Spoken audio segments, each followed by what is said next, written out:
Ladies, if you are menopausal as fuck, it's fucking up your fat loss. You're looking for the best supplements from Whole Foods under 20 bucks. I got you motherfucking covered. Menopause, estrogen, progesterone going to zero. Comes with that is going to be insulin resistance. It's going to be cortisol dysfunction, which is going to equal a slow down your metabolism, fat oxidation, mobilization, turning very far down. Serotonin, dopamine going all places of fucked, which is why your doctor's probably gaslighting you and be like, oh, you need some antidepressants, anti-anxiety. It's not that. You're not going crazy. But your hormones fucking are, that's for sure. So I'm going to go through the top 8 supplements from Whole Foods. I don't have like pictures or videos or obviously with the one with me, but I do them on my phone because I went in there and I got them all. So number 1 is L-Carnitine. So that's $16.99. I'm going to go through L-Carnitine. I like this a lot. It's one of my favorite supplements because it helps so much with fat mobilization and oxidation. There's a ton of research on it. That is the proposed mechanism of how it works. Really, really good. I would start with probably 200 to 400 milligrams in the morning. You can just take it with your morning supplements, but fantastic because of that insulin resistance and cortisol dysfunction there. So your fat mobilization and oxidation does turn down pretty far. So this will help boost that, get it back into a normal range so you can actually burn some fat. Number 2 is those Vega Sport Protein Powder Packs. Now, obviously, the full Vega bottle is like 30, 40 bucks, but these little packs are like $4.39. Really good. So in menopause, you are becoming catabolic, right? Obviously, the caveat is less than you're on HRT, then bring your levels back up to normal with insulin and progesterone. So you should be, or estrogen, progesterone. So you should be good to go there.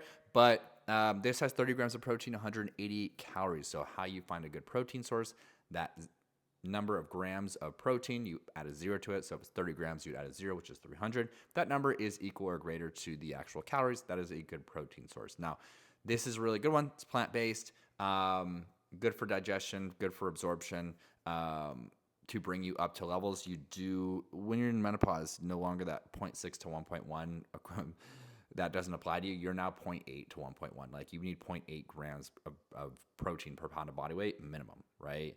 So that's going to be number 2. And they're great because those packs you can just take in the car. You don't have to take like a whole jug of protein powder and look broed out like me. You can just have a little pack. Number 3 is going to be Magnesium Glycinate. This one's on sale right now for $16.55. It's a really solid one. It wouldn't be a video if I wasn't talking about Magnesium Glycinate for anything, but I love it so much because it turns that chronic fight or flight, that chronic cortisol elevation down and gets you more into fight or flight. I would use this as a sleep supplement 90 minutes to 2 hours before you go to sleep. Don't take it too close to go to sleep because then you will feel groggy the next day.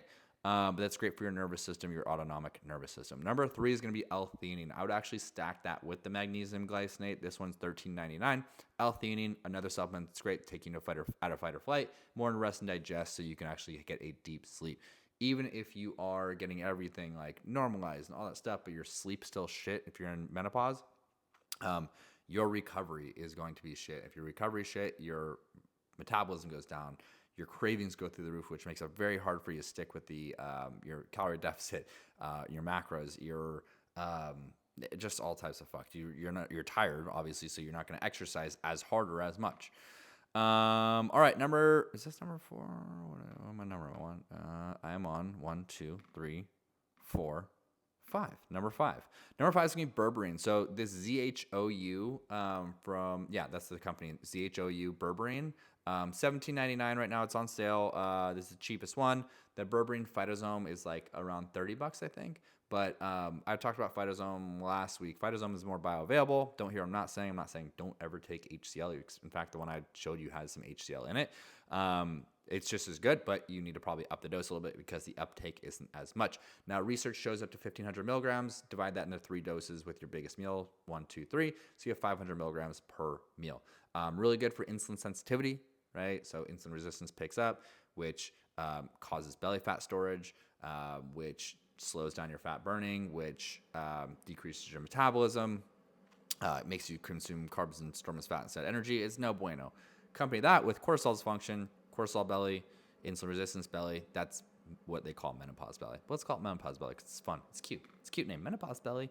All right, ashwagandha gummies. These are, I think they're like $12.99. Really cost effective.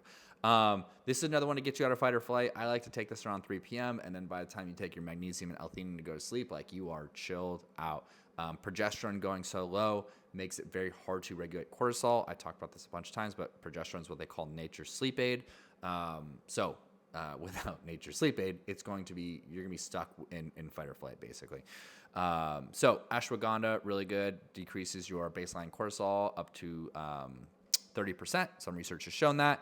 I would start with 300 milligrams and then titrate your weight up. Some research is up to 1,200 milligrams. I get tension headaches. Some other people do. So just know that is a side effect if you do take too much.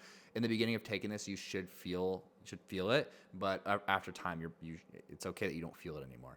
You should feel chilled out and super relaxed. But as you don't feel that way anymore, that's just your body getting like basically adapted to it, right?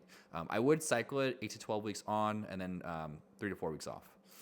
All right, probiotics. So probiotics super important for women in menopause. So many hormones are secreted at the gut level. GLP-1, your T4 to T3 is going to be converted from the actual good bacteria. Probiotics over prebiotics any day. Prebiotics feed all the bacteria. Probiotics just feed the good bacteria. You really can't fuck up probiotics. This Ollie one, $60.99, OLLY.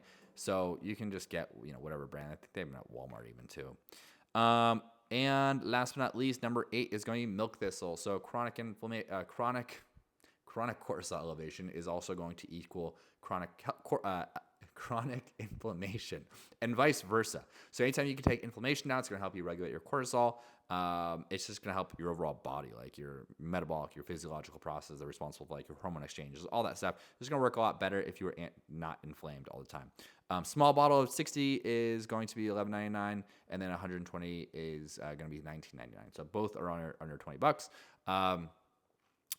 And start with probably about 300 to 400 milligrams per day. It's also a good one to take when you drink because drinking inflames you. So if you're in menopause, you love your wine, good one for you. All right, love y'all. Hope this is super helpful.